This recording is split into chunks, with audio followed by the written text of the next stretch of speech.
नमस्तोभ्यम नमस्तोभ्यम नमाम्यहम मम सहोदर। हे आर्य राष्ट्र के रहने वाले मेरे हम उमर भाइयों, आप सभी को मेरा नमस्कार है। स्वागत आप सभी का अपने इस पसंदीदा प्रोग्राम नाड़ी वैद्य कायाकल्प के अंदर। आज हम बात करते हैं आयुर्वेद में क्या है कैंसर और क्या है इसका इलाज।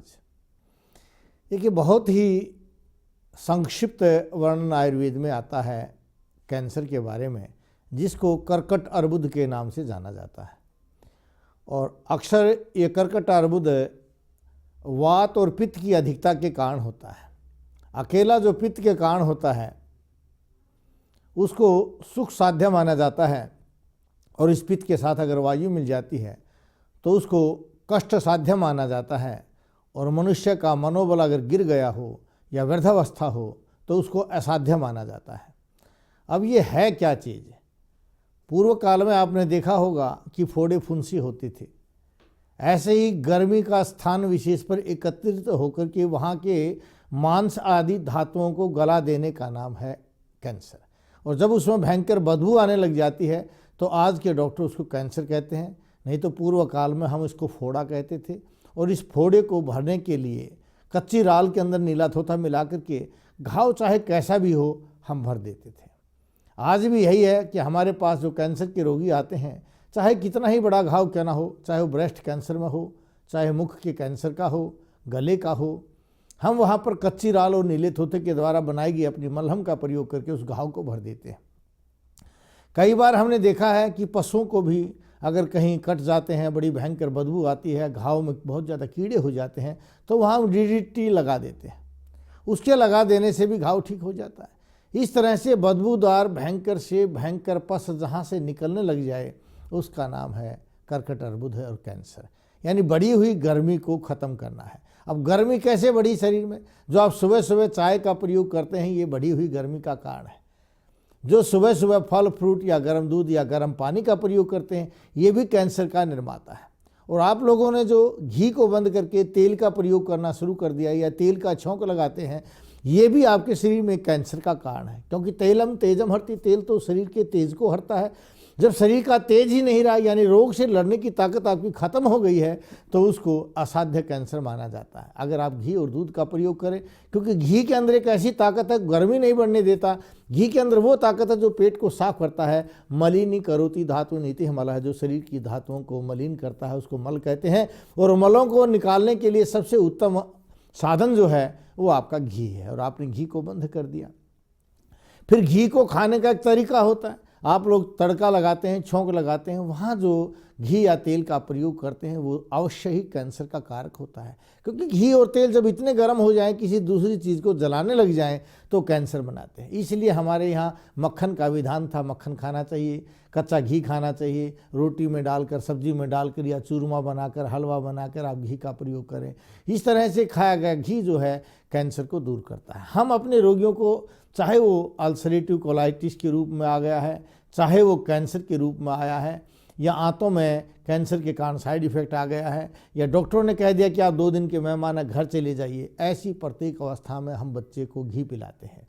और हम कहते हैं दलिया या खिचड़ी में अच्छा घी डाल करके दिन में 2-3 बार आप प्रयोग कर लीजिए। आपके अंदर जो घी जाएगा बने हुए घाव को ठीक कर देगा, सड़न को, बदबू को दूर कर देगा और आप ठीक हो जाएंगे। नहीं तो जो महाभारत में आपने सुना होगा, भीम ने एक रसायन का प्रयोग किया था, जो जहर खिला करके भीम को दुर्योधन ने हत्या कर दी थी। उस जहर को नष्ट करने के लिए भीम के नाना ने भीम के लिए एक रसायन बनाया था। उस रसायन का हमने भी अपने गुरुजनों के आशीर्वाद से, अपने साथियों के सहयोग से उस रसायन का निर्माण किया। और वो रसायन जो है, जरा आरोग्य मृत्यु नाशा है नश्यते है वो रसो मत है। रसायन किसको कहा गया है? जो शरीर में बुढ़ापे को नहीं आने देता, प्रत्येक रोग को जो नष्ट कर देता है, उसका नाम रसायन है। और रसायन के बारे में कहा गया है दीप्तांतराग्नि परिशुद्ध कोष्ठ प्रत्यग्र धातु बलवर्णाश्च दृढ़े इंद्रिय मंद जरह नित्य रसायन से भी पुरुषो प्रतिष्ठा। जो पुरुष रोजाना रसायन का सेवन करता है उसके बारे में कहा जाता है कि उसकी अग्नि दीप्त हो जाती है। जब शरीर की अग्नि दीप्त हो जाएगी, खाया हुआ भोजन पूर्ण रूप से पाचन हो जाएगा, तो शरीर के अंदर जो है ताकत बढ़ती चली जाएगी। जब शरीर के अंदर ताकत है तो रोग से लड़ने की ताकत भी बढ़ती चली जाएगी। परिशुद्ध कोष्ठ जो आपके कोष्ठों को शुद्ध कर देगा, यानी जब सारे मल बाहर निकल जाएंगे तो जो शरीर के अंदर रोग को पैदा करने का कारण है वो मल, जब वो मल बाहर निकल जाएगा तो आप स्वस्थ वैसे ही हो जाएंगे। प्रत्यग्र धातु बलवर्णस्थ, जो आपकी धातुओं को आगे से आगे और अच्छा बनाए और बल और वर्ण की अभी जो निर्माण करे, उसका नाम रसायन है। यानी जिससे धातुओं का जो अच्छे से अच्छा निर्माण हो, जो हम खाते हैं उससे रस बनता है, रस से रक्त बनता है, मांस मेद अस्थि मज्जा और शुक्र धातु का निर्माण होकर के हम संतान के योग्य बन जाते हैं। क्योंकि संस्कृत में कहा गया है कि जो भोजन करते हैं, रसात रक्तम ततो मांसम मांसान मेद सतो अस्थि अस्थनो मज्जा मज्जा शुक्रम शुक्रात गर्भम प्रजायते, जो खाते हैं रस बनता है, रस से रक्त मांस मेद अस्थि मज्जा और शुक्र धातु का निर्माण हो जाता है। दृढ़ इंद्रिय है मंदजर है, जो दृढ़ इंद्रिय आपकी प्रत्येक इंद्रिय को दृढ़ कर देता है, ऐसा काम रसायन करता है। आपकी इंद्रिय माने आंखें कमज़ोर हो गई हैं, आपकी हड्डियां कमज़ोर हो गई हैं, आपका नर्व सिस्टम कमज़ोर हो गया है, आपका हार्ट कमज़ोर हो गया है, किडनी कमज़ोर हो गई है। इन डॉक्टर्स के पास उसका कोई इलाज नहीं है, क्योंकि वो जानते ही नहीं कमज़ोर को ताकत कैसे देना। वो ये तो जानते हैं कि शुगर हो गया, इस शुगर के लिए टैबलेट दे दीजिए, शुगर नहीं बढ़ेगा, लेकिन शुगर हुआ क्यों, इस कारण को नहीं जानते। जब तक आप कारण को दूर नहीं करेंगे तब तक आप स्वस्थ नहीं हो सकते। जब तक रोग के कारण को दूर नहीं करेंगे तब तक रोग ठीक नहीं हो सकता। यही कारण है कि आज एलोपैथी साइंस में कैंसर असाध्य रोग हो गया, HIV असाध्य रोग हो गया, BP भी असाध्य रोग है, हृदय रोग भी इनके अनुसार असाध्य रोग है, पेट की खराबी असाध्य, यानी प्रत्येक शरीर का रोग जो है आज के डॉक्टर्स के अनुसार असाध्य होता जा रहा है। तो इस असाध्य को अगर साध्य करना चाहते हैं, अगर इस असाध्य रोग से सदा मुक्त होना चाहते हैं, तो आप आयुर्वेद में आइए, किसी भी वैद्य के पास जाइए, नहीं तो यूट्यूब पर आप नाड़ी वैद्य कायाकल्प को सब्सक्राइब कर लीजिए, वहाँ आपके प्रत्येक रोग का आपको सही इलाज मिलेगा। हम कैंसर को सदा के लिए ठीक करते हैं, उन रोगियों को भी ठीक करते हैं जहाँ डॉक्टर कह देते कीमो काम नहीं करी, घर चले जाइए, 2 दिन के मेहमान, क्योंकि हम आपकी कीमो से काम कराएंगे। आपकी कीमो कब काम करेगी? जब आपके शरीर में रोग से लड़ने की ताकत पैदा होगी। रोग से लड़ने की ताकत पैदा किससे होगी? रसायन से पैदा होगी। और रसायन जब काम करेगा जब आपकी आंतें मजबूत होंगी। आंतों को मजबूत करने के लिए हमने रसायन का निर्माण किया है। आंतों को मजबूत करने के लिए वैदिक कटोर का निर्माण किया है। शरीर में अग्नि को तेज करने के लिए यवक्षार आदि चूर्ण का निर्माण किया। अधिक जानकारी चाहते हैं तो जो टीवी स्क्रीन के नीचे आप नंबर देख रहे हैं ना, किसी भी नंबर पर आप फ़ोन कर लीजिए और एक अपॉइंटमेंट लीजिए, हमारे पास आइए, नाड़ी दिखाइए। हम आपके प्रत्येक रोग को जो जन्म के पश्चात पैदा हुआ है, असाध्य से असाध्य रोग को भी ठीक कर सकते हैं अगर आपका मानसिक बल बचा हुआ है। अगर आपका मन के अंदर ताकत है तो आप अवश्य ही ठीक हो सकते हैं।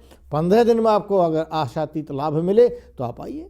गच्छामि पुनर्मिलनाय, जा रहा हूँ दोबारा मिलने के लिए, इन्हीं भावों के साथ कि आप स्वस्थ रहें, अपने परिवारजनों को स्वस्थ रखें, भारतवर्ष को स्वस्थ रखें। जय भारत, जय भारती।